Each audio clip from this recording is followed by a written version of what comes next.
আসসালামু আলাইকুম প্রিয় চাকরি প্রত্যাশী ভাই ও বোনেরা, আপনাদের জন্য আজকে নিয়ে এসেছি 28 জুন 2025 ডেইলি কারেন্ট অ্যাফেয়ার্স। খুবই গুরুত্বপূর্ণ কয়েকটি প্রশ্ন নিয়ে আমরা আলোচনা করব।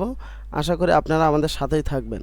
শুরু করার আগে আপনাদের কাছে একটি রিকোয়েস্ট, আপনারা যদি আমাদের চ্যানেলে নতুন হন তাহলে আমাদের চ্যানেলটি সাবস্ক্রাইব করে বেল বাটন বাজিয়ে দেবেন, আর যদি আমাদের ফেসবুক পেজ থেকে দেখেন তাহলে অবশ্যই ফলো দিয়ে যাবেন। আমাদের প্রথম প্রশ্ন, 2025 সালের 28 জুন তারিখে বাংলাদেশের কোন জেলায় একটি নতুন অর্থনৈতিক অঞ্চল উদ্বোধন করা হয়েছে যা বিদেশি বিনিয়োগকারীদের আকৃষ্ট করবে? নারায়ণগঞ্জ। 2025 সালের 28 জুন তারিখে প্রকাশিত বাংলাদেশের পরিসংখ্যান ব্যুরোর বিবিএস তথ্য অনুযায়ী দেশের মূল্যস্ফীতির হার কত শতাংশ দাঁড়িয়েছে?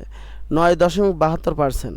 সম্প্রতি জাতিসংঘ নিরাপত্তা পরিষদ কোন দেশের উপর অস্ত্র নিষেধাজ্ঞা আরোপের মেয়াদ বাড়িয়েছে? দক্ষিণ সুদান। 2025 সালের 28 জুন তারিখে বাংলাদেশের কোন জেলায় ই পাসপোর্ট সেবা পরিধি আরও বাড়ানো হয়েছে? রাজশাহী। সম্প্রতি বিশ্বব্যাংক কোন দেশের জন্য নতুন একটি জলবায়ু পরিবর্তন মোকাবেলা প্রকল্পের অনুমোদন দিয়েছে? পাকিস্তান। 2025 সালের 28 জুন তারিখে ভারতের কোন শহরকে সবচেয়ে দূষিত শহর হিসেবে ঘোষণা করা হয়েছে? দিল্লি।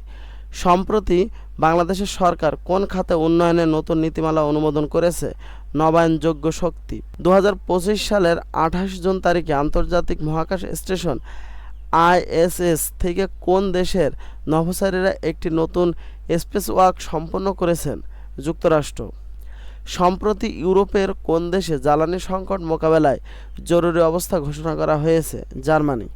2025 সালের 28 জুন তারিখে বাংলাদেশের কোন পাবলিক বিশ্ববিদ্যালয়ে নতুন একটি ছাত্রী হল উদ্বোধন করা হয়েছে?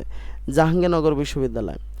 সম্প্রতি জাতিসংঘের শরণার্থী বিষয়ক হাই কমিশনার কোন অঞ্চলে শরণার্থী সংকট নিয়ে গভীর উদ্বেগ প্রকাশ করেছে?